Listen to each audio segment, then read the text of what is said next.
Upon Paradise. I'm Portia Smith-Dejean. I'm Olivia Holaus. And I'm Christiana Lilly. And we are the Palm Queens. Happy 2025, everybody. I haven't seen you guys since last year. That is so true. Oh my gosh. And quick question though, when is it okay to stop saying Happy New Year?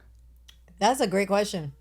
Poll, when is it a good time to stop saying Happy New Year? Well, Chinese New Year's at the end of the month, so I say you can just keep it going. 新年快乐. 新年快乐. Yay. Happy New Year.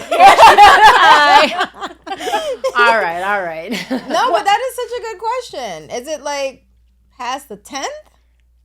All King's Day, which means it's past. I don't know. Yeah, that was a few days ago. Yeah, I don't know. Maybe we should start a rule. After the 10th, no more Happy New Year. No more Happy New Year. No more Happy New Year. Keep it moving. That's right. We're on to 2026 already. Stop celebrating. Yeah, bigger and better over here. We're in it now. Well, I am excited because the new January issue is out. Love it. If you are not watching us and you're listening to us, hop over onto our YouTube so you can check it out.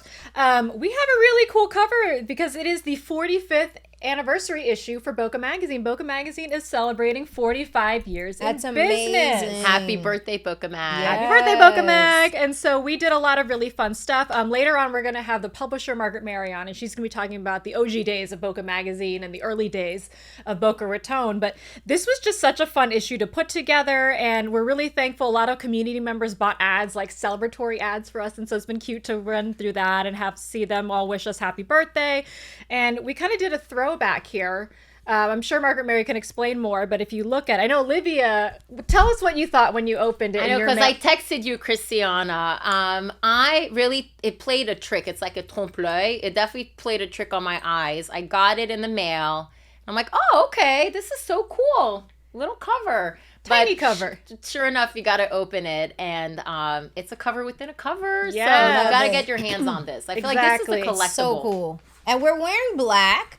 In honor of this cover. We were all thinking about what are we going to wear today and using the cover as our inspiration. So yes. Yeah. And this is the last day I could get, because we can't say Happy New Year after the 10th. So I was like, let me get this coat in while I can. You know, we only get like a handful of cold days here in South Florida. So yes, and I know we're speaking into the future, but I think it might even still be cold when this episode airs. But I hope so. I still have a few sweaters I want to pull out. Yeah. Same. So. Yeah, so this, I was going to say this episode, this issue, we had the great Marie Speed wrote an article. She did a sit down with Margaret Mary talking about the history of Boca Magazine, as well as some of like the fun covers we've done over the years, some wacky covers we've done over the years, interesting stories that we've done. During Marie's tenure, she did like the most handsome bald man in Boca. That's like the most Marie thing ever, you know what I mean? And then she also did a great story about the Joubert couples, and they are based in Jupiter, but they actually live in Botswana, and they're doing great things to save the big cats in Africa. Their love story is just like, oh my God. I've had the pleasure have. and honor to meet them a few times. It's the Great Plains Foundation that they started, and it's always a goosebump experience when you're with them and you hear their story. I mean, it's unbelievable. So super excited to see a story about them. Great imagery in there as well, too. And then another story that I'm really proud of for this issue is a story that we did. John Thomason, who is our managing editor / arts editor / prolific writer that just knocks it out of the park every time. I know. He's an enigma. And so he did this great story because last year, the state of Florida, Governor DeSantis decided to cut $32 million from arts and culture funding. And that impacts more than 50 organizations right here in Palm Beach County that are not getting the funding that they anticipated. And so not only did we report on that, but then he went and talked to these organizations. What do you have to do differently now that you don't have this funding? You know, and some organizations are saying we had to let people go, or we were planning on hiring another person to help us, and now we can't do that anymore. We have 4 plays a year. Now we can only do 3. and he talks about that. And so I really encourage everybody to read that. He did a great job, and how you can help your local arts and culture right To be here. honest with you, when I got the magazine, that's the first article I went to. You know, for me, I'm very passionate about, you know, the arts and culture. And because the Historical Society was impacted by that too. You guys aren't getting funding now. It sure was. And you know, all of so many nonprofits. And, you know, I'm just such a big proponent for it. So that was actually the first article I read. And really I think he really encapsulated the issue in just a few pages. And you put like a face to it, you know what I mean? Sometimes you hear, oh, this dollar amount, but you don't necessarily really resonate like who was impacted. And the fact that it's like right here in our backyard, these nonprofits that are doing amazing work, you feel for it. You have a lot of empathy for it, you know. The fact that now they are scrambling with funds that they're literally scrambling. Some had to close. Yeah. There are some organizations that had to close. I don't think any in Beach County per se, but you can read more about it. Yes. He has all the information in there. And yeah, let us know what you think. Please read through the magazine. We have everything that's fun with our 45th anniversary issue, as well as all the great reporting that we do and the fun things that we do. I like to say that Boca Magazine readers are well-rounded, smart readers. Yes. Agreed, 100%. No. Okay. So speaking of this 45th anniversary issue, we have on our publisher, Margaret Mary Shuff, who is going to be talking about the early days of Boca Magazine, as well as this a little bit more about this cover, where we got that idea from. So stay tuned. All right. And so in honor of our 45th anniversary issue, we have the one and only Margaret Mary Shuff. Thank you so much for coming on. She is the publisher extraordinaire of Boca Magazine, as well as many other magazines in the area and in Salt Lake. Thank you so much for joining us on this podcast and for supporting us. It's fun to be here. You ask away and I will answer. So where are we headed with this? Yes, excellent. So let's start from the beginning then. You guys moved to Boca in the early 80s. What was Boca Raton like when you first got here? Definitely very different from what it is like now. It was very different. There are pockets of Boca that are still the same. But even Royal Palm, which has maintained its glory, is even more glorified. So you have pockets that were great, and they're even better now. I think, though, the shocking thing about Boca was it had no real downtown. Right. So when we came here at the end of 1980, and we're driving through what is, of course, Federal Highway, which had not been extended or expanded at that point, I said to my husband, because we just left Greenwich and many other places that were far superior, I said, you know, what kind of a place is this? I said, I don't see a city here. And there wasn't. You know, I remember standing in line to get a certain kind of doll for my daughter's Christmas gift.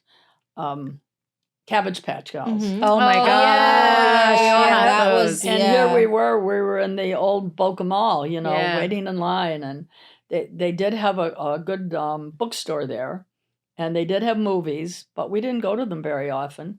Although my children, it was a great excuse for my son, who was old enough to go on his own. He and his buddies would fly over on their bikes, cut through the hotel grounds, which today would be a no-no. Yeah. You know, life was just more freedom, simpler. Yeah. It was. Yeah. And so, you know, you come here and you and your husband, John, decide we're going to start Boca Magazine. Like, what was the impetus for the start of your amazing publication that we're celebrating now, 45 years later? Yeah. To be honest, the impetus was his health. And it's really not any more complicated than that. He was the chief financial officer and vice president of Capital Cities ABC. He was just turned 40, and he collapsed on the golf course with me, of all people. I'm almost a non-golfer. And he had to climb on the golf cart to get up again. And so we were in Greenwich, and he talked to Dan Burke, who was the president, and said, Dan, I don't think I can do this job anymore. But they sent a limousine to the house in Greenwich and managed to make it okay. He had a little portable wheelchair that he used when he got to the office, and he got around in that. And so this was summer. And by the end of the summer, he was totally paralyzed. I mean, he couldn't get out of bed. I had him down in the guest room because there was no way he could do stairs. And eventually you found out it was MS, right? We knew it was MS. Yes, We knew okay. he had it. He had Okay. been diagnosed in his early 30s. Okay. So we knew he had it. But we thought he could keep going with it forever. Yeah. But there were really no good drugs at that time either. Yeah. So we found this wonderful doctor in Greenwich, of all places, who also taught at Yale New Haven, Dr. Walter Camp. I'll never forget him. And he looked at John and said, I think we can get you moving again. Mm-hmm. Well, he did. It was amazing how we took him out of a state of paralysis to a state where he could actually move his legs. But still, it wasn't that enormous a step that he didn't have other attendant issues along with the legs. Mm-hmm. So he just knew he had to have a life and a job that he could control, that he couldn't let anybody down then. He didn't want to let Dan or Tom Murphy down. He wanted to do the best job he could for them, and he didn't think he could anymore. But how did you guys go from finances to a magazine? Because that's a good question. Because he had, when he was even younger, in his 20s, late 20s, he'd worked as the controller for Fairchild Publications, which was owned by the same company. Yeah. And he and 4 others, one of which was lucky enough to be John Fairchild, put together W, the fashion book. Yeah. Mm-hmm. And so... And so he from also, the people that brought you W, bring you Boca Magazine. in truth. I didn't know that. I mean, that's so awesome. cool. And he also did a lot of focus groups to see what women of a certain age and a certain demographic would like to see in a magazine. And it's kind of an interesting story because even after that, he ran another paper in Southern Illinois as the publisher. And that paper won awards because he was savvy enough to go and hire an ad agency to help him with the look of it. Because he wanted it to have a real stylized, clean look. He didn't want it to be your typical paper that looked like any old paper. He wanted it to stand out from the crowd. And that's kind of how John thought. He was a very creative CPA. And his mother had said that to him when he was young, and he never forgot it. His mom said, whatever you do, wherever you go, be creative. Because that will... That's great. And someone advice. with finance, it's hard to find somebody who's good at finance as well as the creative. And he sort of had this encompassing. But amazingly so. But I think ultimately you were both visionaries and you really worked together as a team. So you also had the creativity and the vision. And together you had the foresight to start this amazing publication. Well, I filled in. Like I'd say to him, I think we should do homes. And in those days, early on, people loved to open up their homes to us. So we'd go in and photograph them, and I would do the writing and reporting. Then we had an editor who would clean me up, But, I mean, I was always good in English and all that, so it wasn't a big deal. And at that point, but John knew. He knew all about circulation. He knew about promotion. He knew the quality of editor he needed.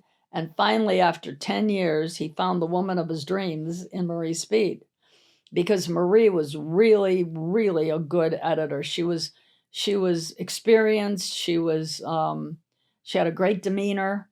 She was great in the community. All the things we needed from an editor. And but that took 10 years to find Marie.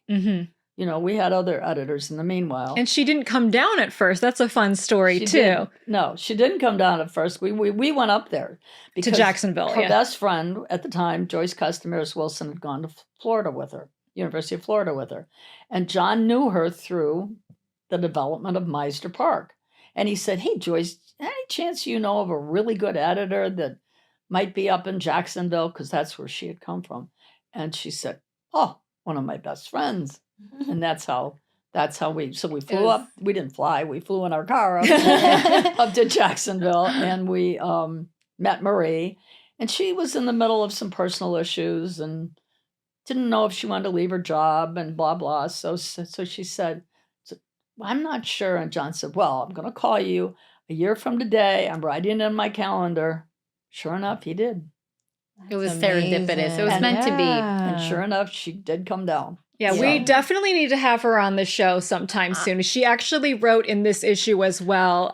She did the main feature where she did a nice, lovely sit-down interview with you talking about not just the start of the magazine, but I loved the anecdotes about how you were driving up and down Palm Beach County and into Fort Lauderdale with magazines in the trunk of your car and delivering Not just the trunk. Yeah. In the passenger seat, in the back seat, on the floor.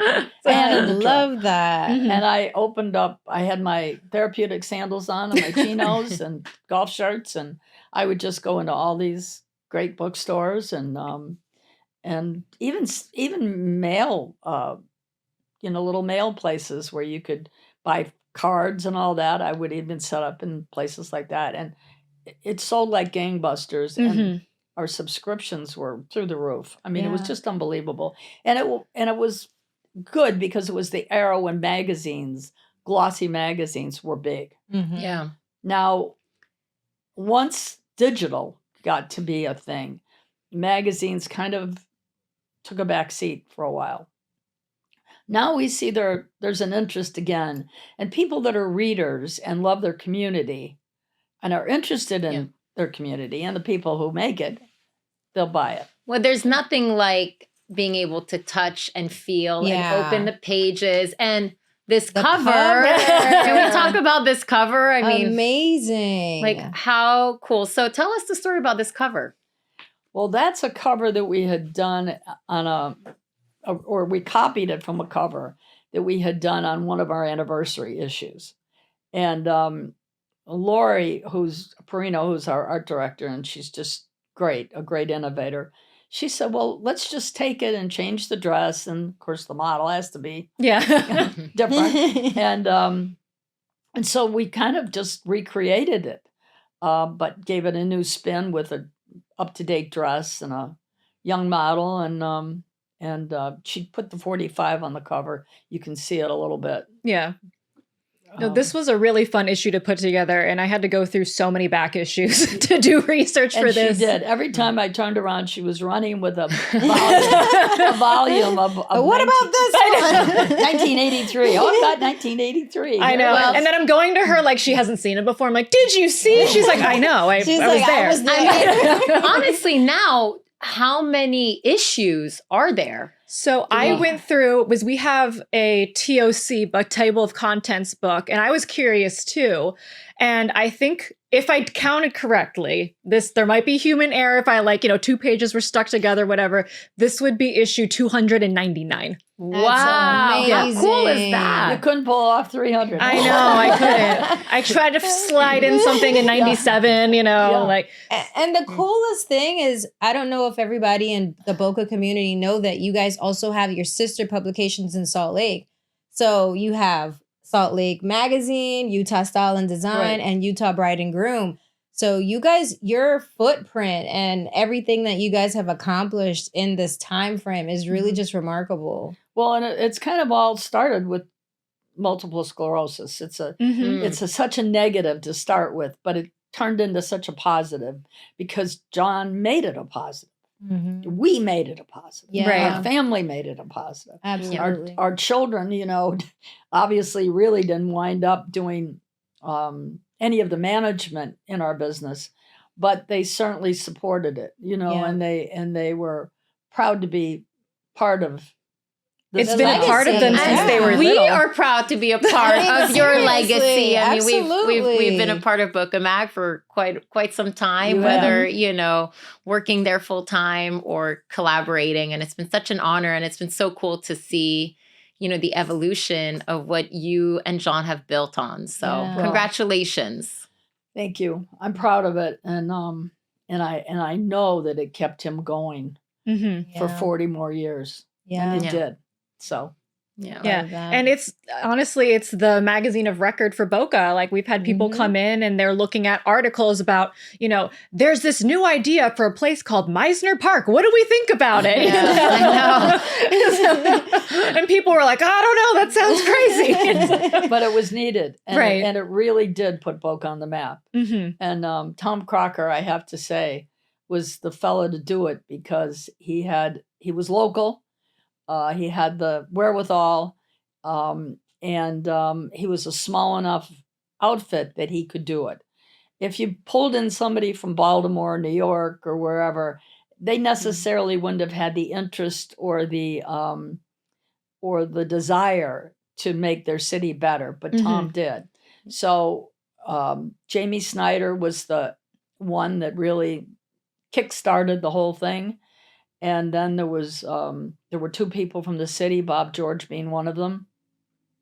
And he died from a congenital illness as well. But he was a dynamo in terms of the numbers. Yeah. And then you just had so many people in Boca that were behind Meisner. And you know everybody in Boca too. Like you know, I did then. No, you still know a lot of the a lot of the big players, absolutely. And I know that I turned to you and Marie still, for advice on, who are the go-to people for certain things. And well, last but not least, I mean, on top of everything that you've done with the publication, you are incredibly philanthropic, and you have been throughout, the years. So I think John believed in that. That was something that we did almost from the beginning, that, if you're part of a community, it's your obligation to give back.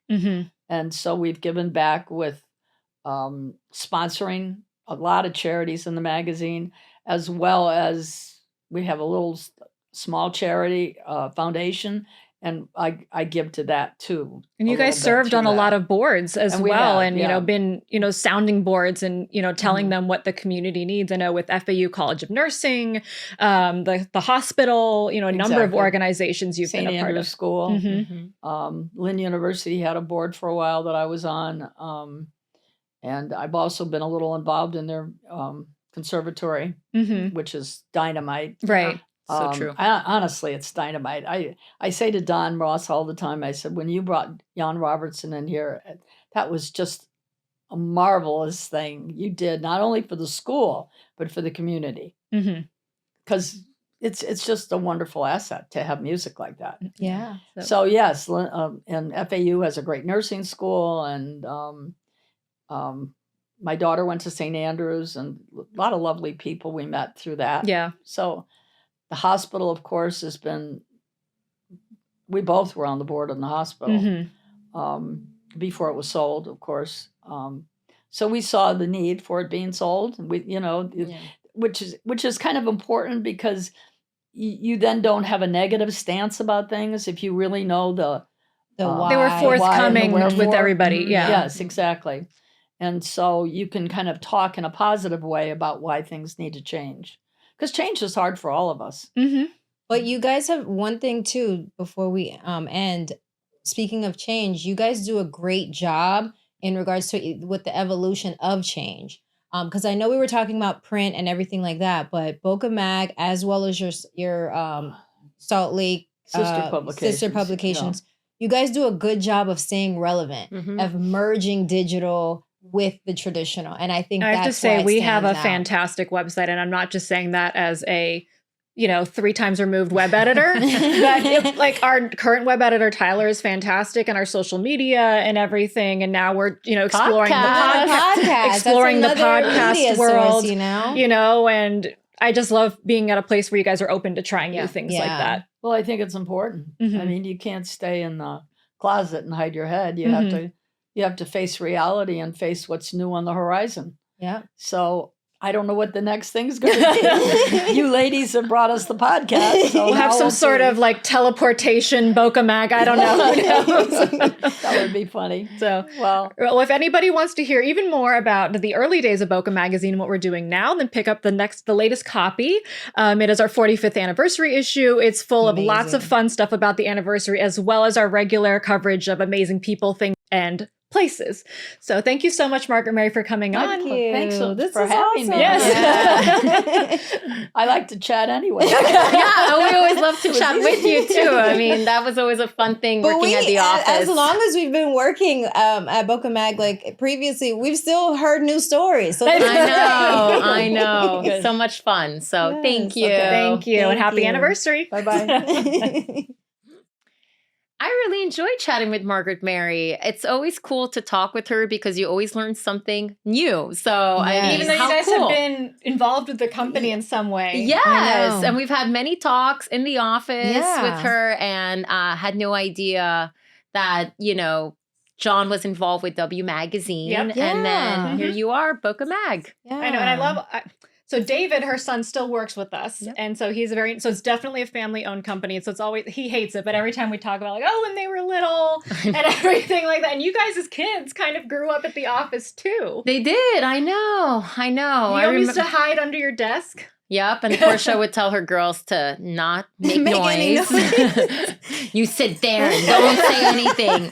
You I'd are be not go here. upstairs, you say hello, you look people in the eye, make eye contact, then you go upstairs, you do your homework. And I remember John was really good with kids too. May he rest in peace. But he was really good at it. And Margaret Mary too. But yeah. He would have a different twinkle around kids. Like he was a lot, No, I just remember you'd agree. be like, I gotta go do pickup.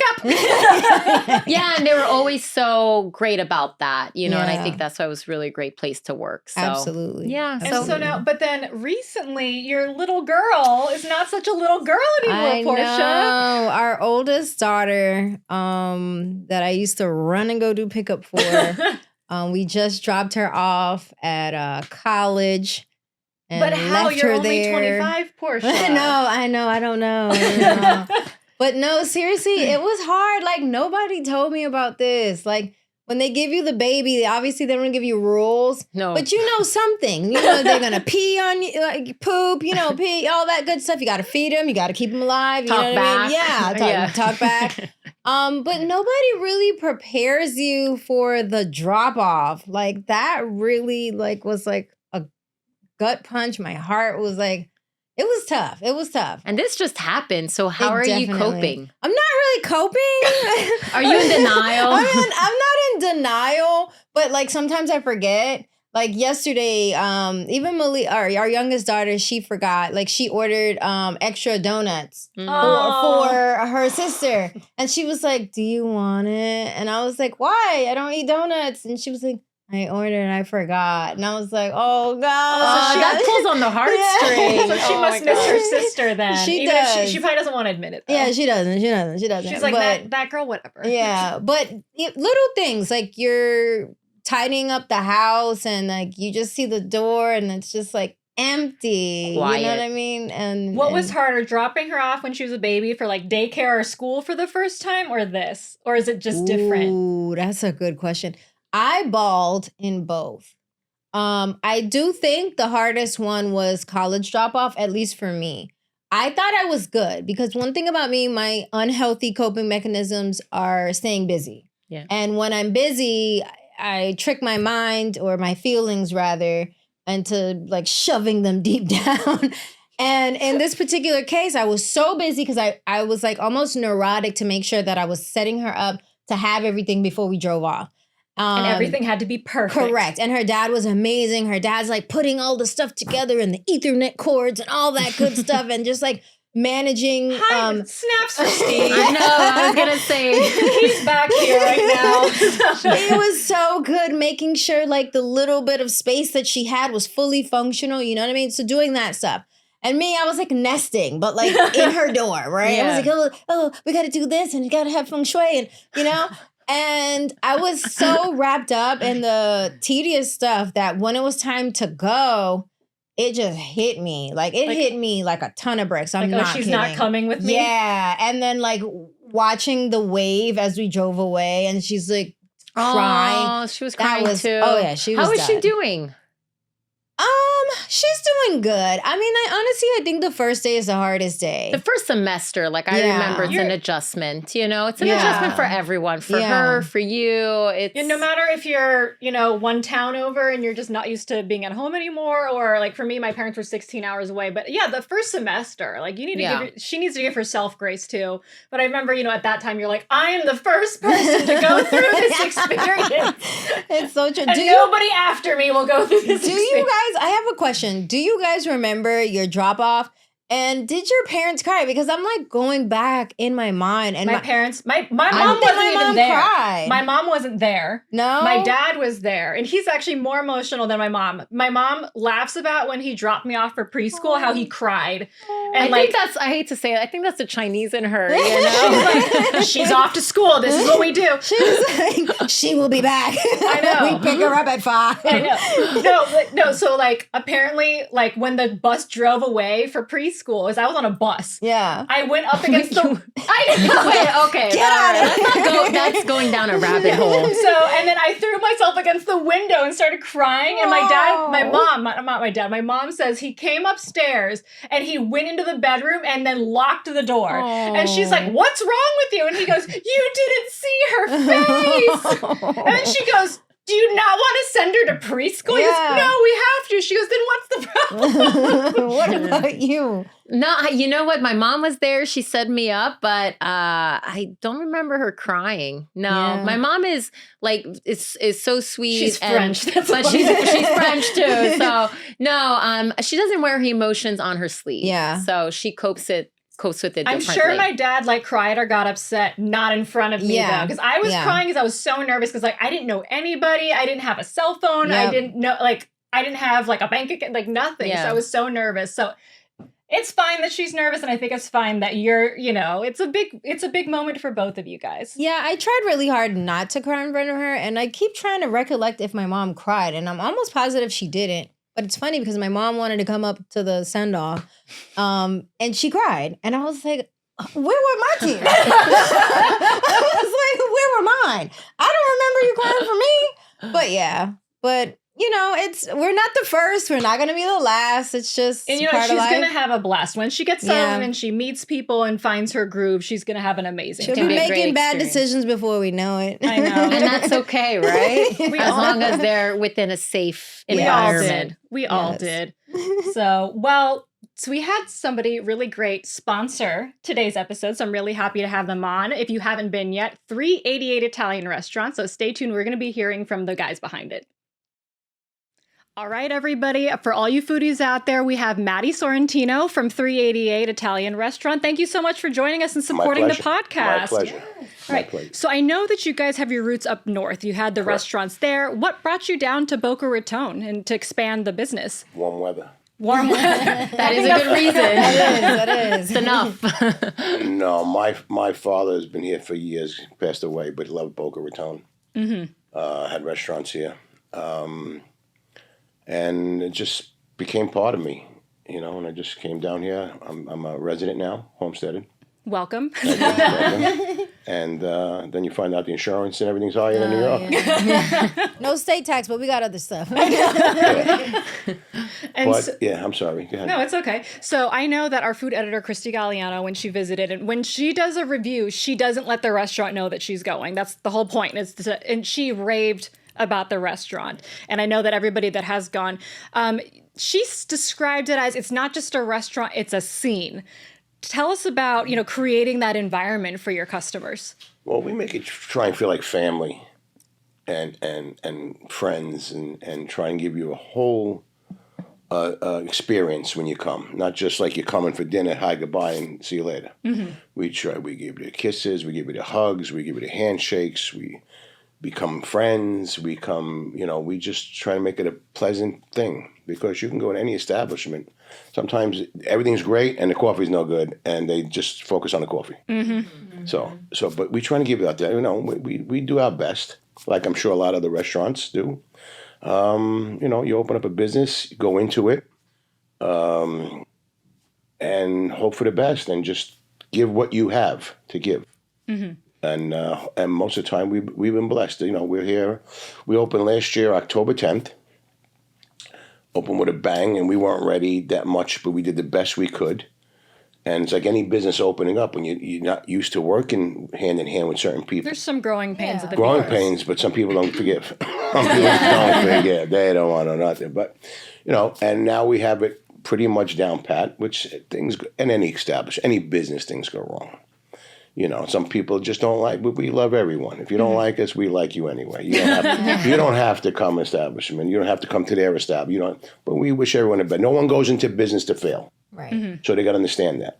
People borrow money from the kids' college fund. They take their house mortgages. They scrape and to open a business. No one opens up to fail. That's so true. Yeah. So you have to give a chance to people. And not everybody likes one restaurant, because then only one restaurant be in business or one business. So we do the best.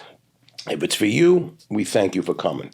If you tried us once in your lifetime, we thank you for coming that one time. We just, I'm sure, I read somewhere this week that one of the trends in the hospitality industry is hospitality. Correct. And that to me was really just, wow, that's so interesting, but so true. So it's not so transactional, but it is about making people feel Absolutely. welcome and warm and, a great place to enjoy a great meal. And great food. Listen, Yeah, if you had to recommend, it's for somebody coming for the first time and you were to order for them, what would you order? the baked clams. Okay. Now, we bring them in from New York.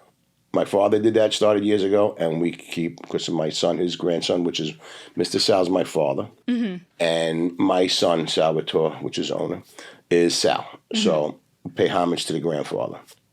So we kept this tradition. We bring our clams, and we get called out, and we go, we show the tag, here you go. Wow. It's from New York. Yeah. Not saying anything bad about Florida clam. I don't want to talk bad about Florida. No, but it's a tradition that you're carrying on. And so I would say the baked clams. And then I would taking go, notes. the clams also come from New York. The linguine white clam sauce is from New York clams. Okay. And then I would go with the Penny Alexia, which is, of course, named after one of my daughters. Oh, okay.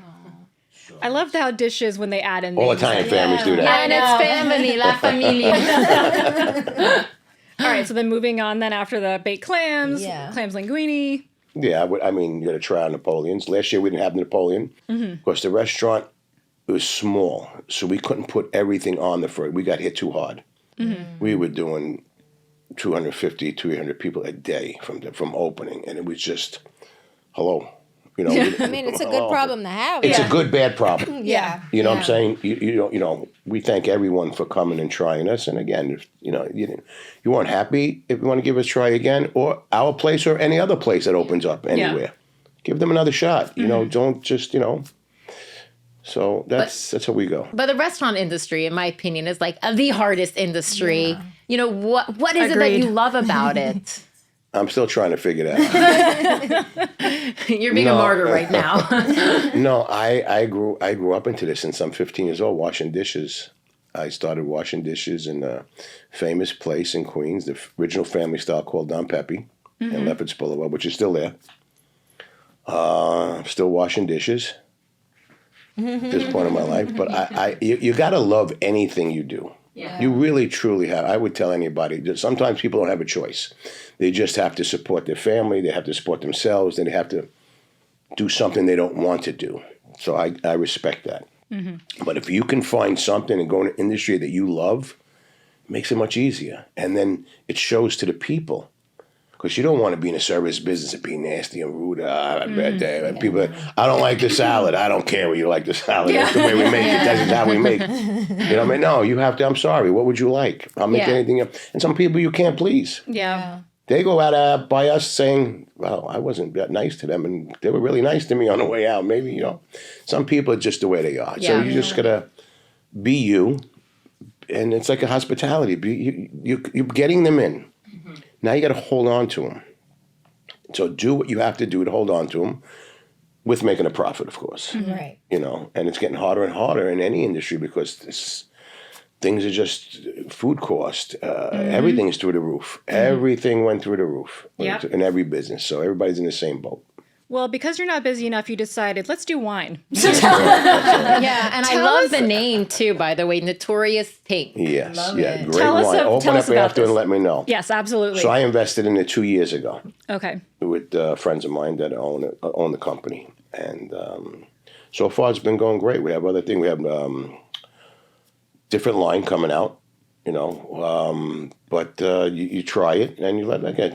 It's something. And it's a rosé, right? It's a rosé, Perfect which for is Florida. Good. Perfect for Florida. Summertime in New York. Yep. It's we have a lot of locations all over the country.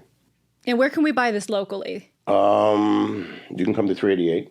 Obviously. I'm sure that's on the wine list. Yes.